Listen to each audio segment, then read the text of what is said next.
إله إلا الله وحده لا شريك له وأشهد أن محمدا عبده ورسوله الكريم. اللهم صل وسلم على نبينا وسيدنا المصطفى محمد وعلى آله وأصحابه أجمعين. أما بعد، رب اشرح لي صدري ويسر لي أمري واحلل عقدة من لساني yafqahu qawli. Segala puji bagi Allah, kemudian salawat dan salam kepada Rasulullah, pada keluarga dan seluruh sahabat-sahabatnya. Bapak Ibu jemaah salat subuh yang Allah muliakan, insyaallah, setelah selesai kita membahas dari satu pertemuan ke pertemuan berikutnya tentang jenis-jenis azab kubur dan amalan yang menyebabkan disiksa di alam kubur, dan terakhir kita sudah bahas amalan-amalan yang menyebabkan selamat dari siksa kubur. Dari subuh hari ini kita akan masuk ke dalam serial pembahasan yang baru, yaitu tentang amalan-amalan atau golongan orang-orang yang didoakan oleh para malaikat.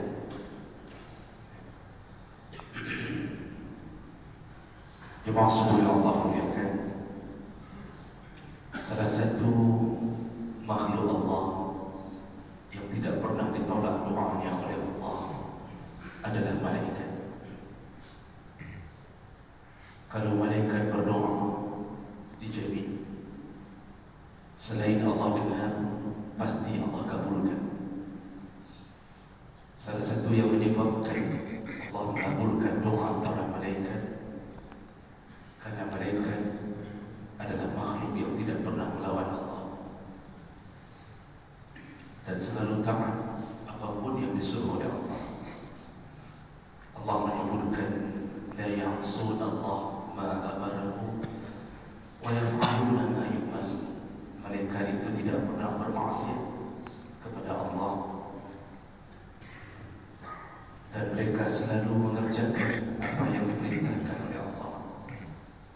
Ini yang menyebabkan Allah kabulkan permintaan mereka, apapun yang mereka doakan. Dan mereka tidak mendoakan untuk dirinya sendiri, karena malaikat tidak dimasukkan ke dalam neraka Allah. Malaikat tidak akan masuk ke dalam azab apapun, maka tidak perlu mendoakan dirinya sendiri. Maka siapa yang didoakannya? Yaitu hamba-hamba Allah dari Bani Adam.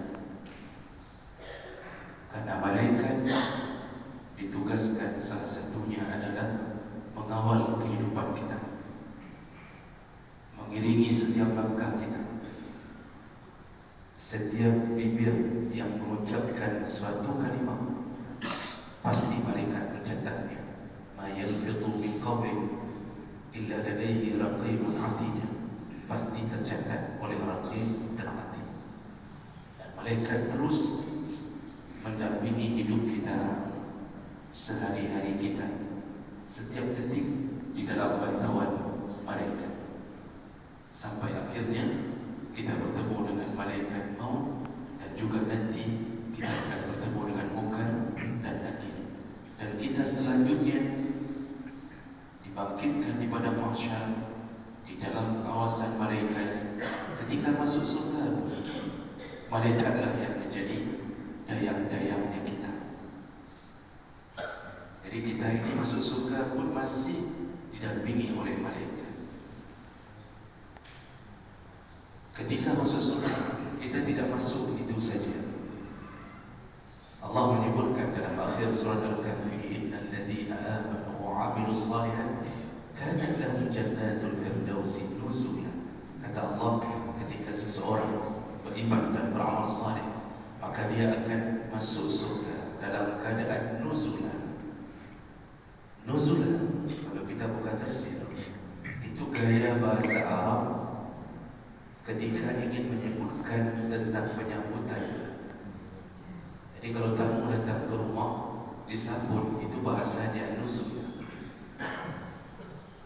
Apakah kita masuk surga lalu mencari rumah kita sendiri di surga? Tidak. Nuzulan, disambut. Lebih hebat menyambut kita penduduk surga daripada menyambut presiden di dunia. Kita dilayani sehebat-hebatnya pelayanan, didampingi, lalu ditunjukkan mana rumah kita, dan setiap hari dibawakan makanan kepada kita. Apapun, walau ma yad'un, apapun yang mereka mahu, kata Allah, maka dayang-dayang terus berputar-putar sekeliling manusia yang masuk surga. Siapa mereka? Malaikat. Begitu juga yang masuk ke dalam neraka. Mereka pun didampingi oleh kemarahan malaikat. Di sana ada malaikat Zabaniya, Malik Zabaniya, yang bermuka bengis, seram, kata Allah, menakutkan melihatnya. Jadi yang mau kita kasih tahu apa? Tidak lepas diri kita dari pengawasan dan dampingan malaikat. Makanya di dunia ini kita butuh doa malaikat untuk kita. Kalau mungkin doa kita tertolak oleh Allah karena kita mungkin sekali-sekali melakukan maksiat, ahli maksiat menjadi penyebab tertolaknya doa. Makanan haram yang kita makan, kita bawa pulang dari kantor, itulah yang membuat kita tercegah. Makbulnya doa kita tercegah dengan makanan haram. Sedangkan kita hari ini hampir merata tidak peduli dengan makanan haram. Jadi oleh kerana itu kita butuh doa pada malaikat. Maka oleh kerana itu Bapa dan Ibu yang Allah muliakan, untuk mengharapkan dan mohon agar malaikat mendoakan kita supaya Allah mengabulkan doa mereka, maka kita perlu tahu amalan apa saja, siapa saja yang akan mendapatkan doanya para malaikat.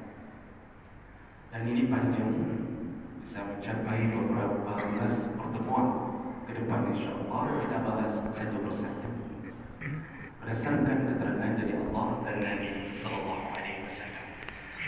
Orang yang pertama yang didoakan oleh malaikat dimohon ampun untuknya, yaitu orang-orang yang tidur dalam keadaan setelah bersuci. Orang-orang yang tidur setelah berwudu. Sederhana, hanya berwudu. Kadang-kadang ada amalan yang kita anggap remeh, tapi kita tidak pernah mampu melakukannya.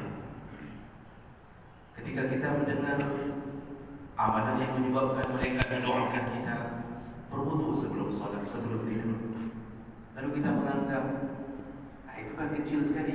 Tapi Masya Allah, ada yang sudah puluhan tahun hidupnya tidak pernah mampu melaksanakan wudu seperti itu.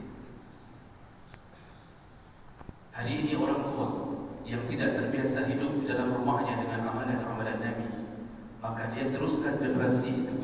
Dia tidak pernah nasihati anaknya untuk berwudu sebelum tidur.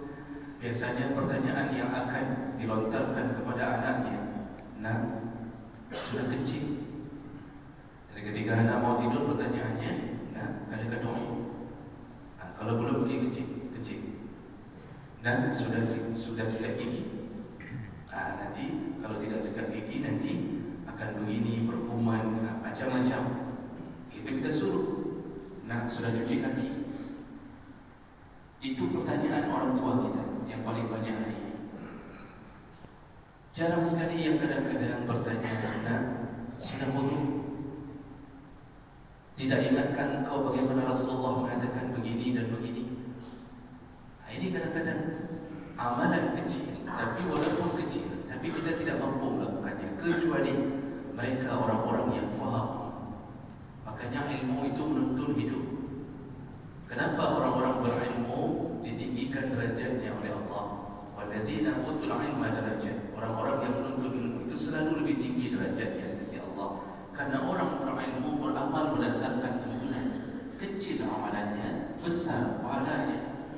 Orang yang tidak ada ilmunya beramal banyak, tapi tidak tahu mana yang lebih afdal. Bahkan ada yang tidak pernah diterima amalnya oleh Allah karena tidak ada ilmunya. Makanya disitulah malaikat mengepakkan sayap kepada penuntut ilmu. Penuntut ilmu tidak mesti masuk pesantren, itu salah satu kelebihan. Tapi menuntut ilmu dari satu masjid ke masjid, setiap maghrib datang mendengarkan, satu dua mulai menjadi modal kita, itu menuntut ilmu. Namun tentu yang berada di pesantren siang malam itu lebih besar pahalanya. Maka jemaah rahmat Allah, ketahuilah bahwa salah satu yang menyebabkan doa malaikat ketika kita tidur dalam keadaan bersuci. Aisyah radhiyallahu anha menyatakan, Rasulullah kalau sudah mau tidur, fatawadda wudu'ahu lis-salat. Selalu beliau berwudu dan wudunya sempurna seperti wudunya untuk salat. Lalu Rasulullah juga yang mengatakan sendiri, "Idza ataita madja'ak," kata Rasulullah, kalau engkau mendatangi pembaringanmu, artinya engkau mau tidur, fatawadda wudu'aka lis-salat. Berwudulah engkau seperti wudu'mu untuk salat. Berwudulah, kata Rasulullah. Jadi yang melakukannya Rasulullah, yang menyuruhnya Rasulullah. Sedangkan Allah telah merekomendasikan bahawa Rasulullah adalah satu di antara Nabi yang dijamin semua gaya hidupnya adalah suri tauladan untuk kita. Semua. Makanya ketika disebutkan sunnah, para ulama mendefinisikan sunnah Nabi, semua yang disandarkan pada Nabi, baik perkataan, perbuatan maupun persetujuan Nabi. Ada kalanya Nabi tidak berkata-kata, tapi amalnya harian dia lakukan. Maka itu menjadi petunjuk bagi kita. Jemaah rahmat Allah. Dan setelah hadis itu, ternyata ada hadis-hadis yang lain. Orang yang berwudu sebelum salat didoakan oleh para malaikat. Di antaranya dari Ibnu Abbas radhiyallahu anhu qala Rasulullah sallallahu alaihi wasallam, tahiru hadhihi al-ajsad taharakum Allah, fa innahu laysa min 'abdin yabitu tahiran illa bata ma'ahu min sya'arihi malak la yanqalibu sa'atan min al-layl illa qala Allahumma ighfir li 'abdika fa innahu bata tahiran. Rasulullah sallallahu alaihi wasallam menyebutkan, sucikanlah tubuhmu. Kalau orang mensucikan tubuhnya, maka Allah menyucikan jasadnya. Ini jadi Nabi yang pertama. Siapa yang mensucikan tubuhnya, Allah sucikan jasadnya. Artinya tubuh ini dijaga oleh Allah.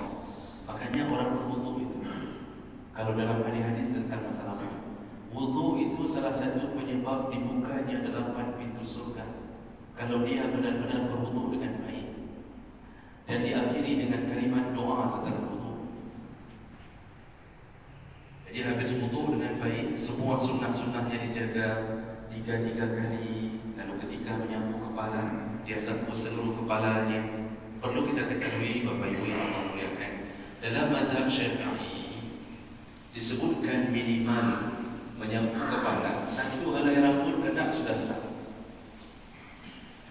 Ketika menyapu kepala dalam wudu, 1 helai rambut hendak itu sudah sah. Tetapi tolong baca kitab yang sempurna Imam Syafi'i atau mazhab Syafi'i itu menyatakan minimal wudu sah 1 lembar, 1 helai rambut.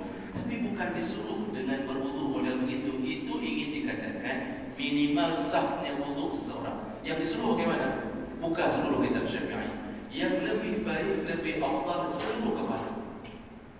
Kita hari ini ada, begitu lihat ada orang berwudu dengan seluruh kepala, langsung kita katakan sang nyo sesat cabul. Karena kita mungkin tidak diberitahukan keseluruhannya, dipikir disuruh wudu begini-begini, Pak. Dalam kitab-kitab Syafi'i bukan disuruh ini, Pak, 1 lembar atau 3 helai rambut. Itu minimal sah. Yang sunnah yang lebih afdal berdasarkan hadis Nabi.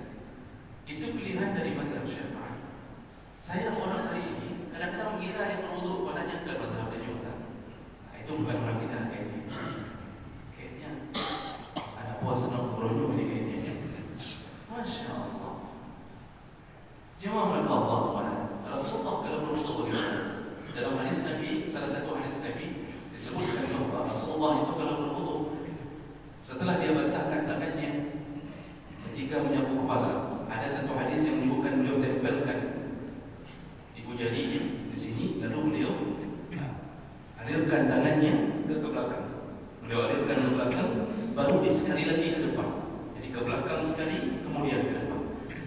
Dalam mazhab Malik wajib berdasarkan hadis ini. Mazhab Malik malah mengatakan tidak sah wudu kalau tidak seluruh kepala. Jadi ini khilaf. Menyapu kepala itu seluruh atau boleh hanya setengah. Kalau dalam mazhab Hanafi rubu' ila nasib itu sampai ke ubun-ubun. Jadi mazhab Hanafi begini sudah okey. Mazhab Syafi'i satu helai rambut sah. Karena mazhab Syafi'i ketika mengartikan kalimat bi ru'usikum dalam ayat itu bi litab'id, itu bi untuk setengah. Jadi khilaf itu ilmunya para ulama. Kalau Imam Malik memaknakan kalimat bi ru'usikum, bi itu bi lil-lisaq, bi untuk menempel semua harus ada. Begitu khilaf. Namun jemaah Allah, orang-orang yang berwudu lalu ditutup dengan doa setelah wudu. Doa setelah wudu. Dia berhenti sebentar, dia berdoa. Apa janji Nabi? Futihat lahu abwabul jannah as-samaniyah. Dibuka untuknya 8 pintu surga. Nanti dia masuk ke surga suka-suka dari pintu mana? Hanya karena bagus wudu. Hanya karena bagus wudu. Itu baru kelebihan pertama. Belum lagi Rasulullah mengatakan umatku nanti akan keluar cahaya ghurran mu'ajjalin, keluar cahaya dari seluruh anggota wudunya. Jadi tanya oleh sahabat, ya Rasulullah, kalau kami sahabatmu engkau kenal, tapi bagaimana engkau mengenali umat setelahmu, setelah kepergianmu? Kan kita tidak dikenal wajah kita oleh Rasulullah. Bagaimana nanti di padang mahsyar engkau mengenal dia Rasulullah? Apa kata Rasulullah? Umatku mengeluarkan cahaya min asaril wudu, dari bekasan wudunya. Seluruh anggota wudu bercahaya. Jadi jemaah Allah, cahaya itu keluar dari seluruh anggota.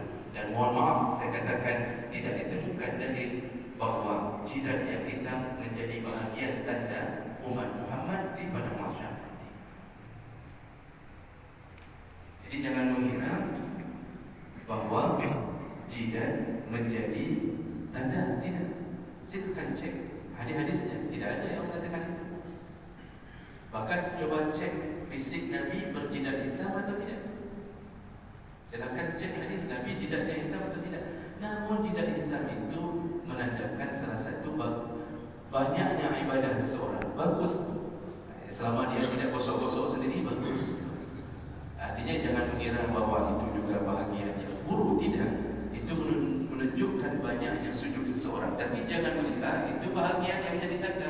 Yang menjadi tanda adalah bekasan wudu.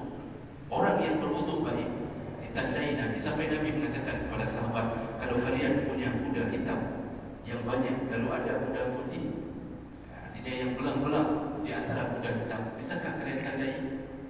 Kalau kuda kalian yang berwarna belang tadi, kata mereka, tentu ya Rasulullah, tentu kami tahu mana kuda kami dengan tanda putih. Begitulah aku menandai umatku nanti. Itu hebatnya orang berwudu. Makanya ketika berwudu itu jangan jilat-jilat. Nabi suruh apa? Adalah sunnahnya adalah dalam itu menggosok 3 kali, salasan kata Rasulullah. 3 kali. Jadi waktu cuci kaki pun jangan hanya campak kaki di bawah air keran. Tidak pun digosok. Tidak dilakukan tahlil. Yang punya jenggot kata Nabi disuruh sela-selanya. Yang tidak punya jenggot tak usah. Yang kira-kira mulus-mulus anda bayar. Bulu-bulu dengan yang sibuk sekali saja itu sudah okey. Lalu kemudian disuruh dalam disuruh gosok-gosok salasan 3 kali. Itu perbuatan Nabi. Kecuali yang ada khilaf waktu cuci, waktu basuh kepala, itu khilaf. Menurut Imam Malik cuma sekali saja. Mazhab Syafi'i, baik kepala ataupun anggota tubuh yang lain, itu hebatnya orang. Dilakukanlah dengan baik, sabar, dan dibisikkan syaitan bagai baju. Udah, itu saja cukup, pergi terus ke dalam. Jangan begitu, bersabar. Tapi jangan buang-buang air. Jangan, keran sudah hidup, kita masih lipat lengan baju kita. Keran sudah hidup, kita baru lipat baju celana kita. Jangan begitu, jangan hidupkan dulu keran kalau belum mulai. Banyak masjid kadang-kadang terbuang airnya gara-gara jemaah tidak taat pada perintah Allah dan Nabi. Nah, kelebihan orang berwudu berikutnya kata Rasulullah, fa innahu laysa min 'abdin yabitu tahiran. Kalau ada seseorang tidur dalam keadaan berwudu, illa bata ma'ahu fi syi'arihi malak, maka malaikat tidur mendampinginya. Malaikat bersama kita. Maka manfaat berwudu waktu sebelum tidur salah satunya malaikat mendampingi kita. Kalau malaikat sudah samping kita, mungkinkah syaitan berani menghadap kita? Baik, waktu kita baca ayat kursi, kita baca doa, Allah turunkan pasukannya yang bernama malaikat menjaga tidur kita. Maka tidak akan tembus oleh syaitan. Syaitan paling takut kalau melihat malaikat. Sihir, ketika malaikat berada di samping kita hanya dengan berwudu sebelum tidur, tembuskah sihir? Tidak. Sihir dijalankan di malam hari. Dalam surat Al-Falaq, permainan sihir yaitu ketika malam hari. Ketika kita disihir oleh orang, apakah karena hasad terhadap kita? Ketika kita berwudu sebelum tidur, salah satunya dijaga oleh malaikat.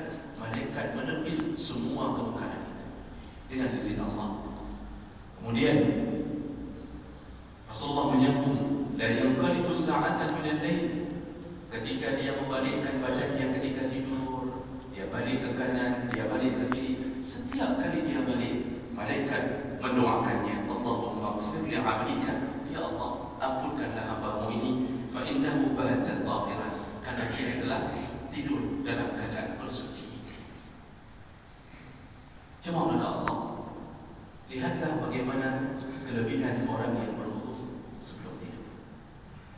Nah, kemudian timbul pertanyaan dalam pengajian ibu-ibu, dalam pengajian bapak-bapak. Ada juga, tapi jarang bertanya. Yang mudah begini, ibu-ibu nanya, kami Ustaz yang sudah berwudu lalu dipegang lagi oleh suami kami, apakah kami harus berwudu lagi? Begitu pertanyaannya. Karena pemahaman yang kita tahu selama ini, salah satu yang menyebabkan batalnya itu bersentuhan dengan perempuan dalam mazhab Syafi'i. Kalau dalam mazhab Hambali, kalau diiringi syahwat baru batal. Dalam mazhab Malik dan Hanafi tidak batal mutlaqan, karena maksud lamastum adalah berhubungan suami istri, bukan bersentuhan kulit dengan kulit. Jadi dalam mazhab Hanafi dan Malik, kalau berhubungan suami istri baru batal wudu. Nah, sekarang orang berwudu sebelum tidur.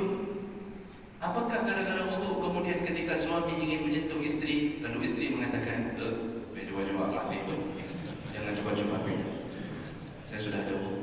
3 malam dibuat seperti begini, insya Allah istri itu terakhir 3 kali rumah itu. Ya, langsung diceritakan rumah. Apakah begitu?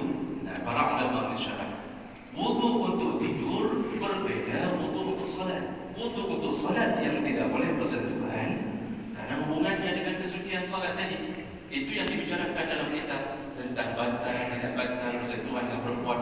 Masalah wudu dalam tidur, ketika mau tidur, itu yang penting lakukan saja wudu. Sudah dicatat pahala dan sudah datang malaikat. Batal tidak penting. Tidak penting, yang penting sudah wudu. Makanya jangan sampai tidak boleh disentuh. Tidak mengapa sentuhan.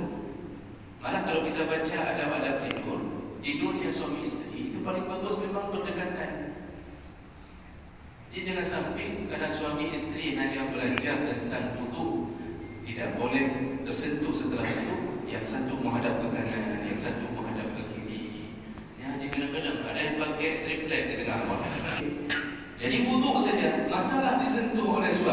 maka dia dapat pahala 2 kali. Pahala wudu dijaga malaikat dan pahala menyerahkan dirinya, ketaatannya pada suami. Pada suami menyebabkan laknat malaikat. Jadi malaikat yang datang malah melaknat, bukan mendoakan. Masya Allah, makanya orang yang berwudu saja diminta ampun oleh malaikat. Ya Allah, ampunkan orang ini ya Allah. Sampai kapan? Sampai dia bangun di waktu subuhnya. Sepanjang malam malaikat mendoakannya. Kita ini kalau sudah tidur, selemah-lemahnya kita. Kita ini kalau sudah tidur, tidak ada daya, tidak ada upaya. Kadang-kadang diserang sana sini. Suami yang sakit hati ke istri, kadang-kadang membunuh istri di waktu tidur. Istri pun begitu, yang sakit hati ke suami, kadang-kadang suami kadang-kadang kawin 2 tidak kasih tahu.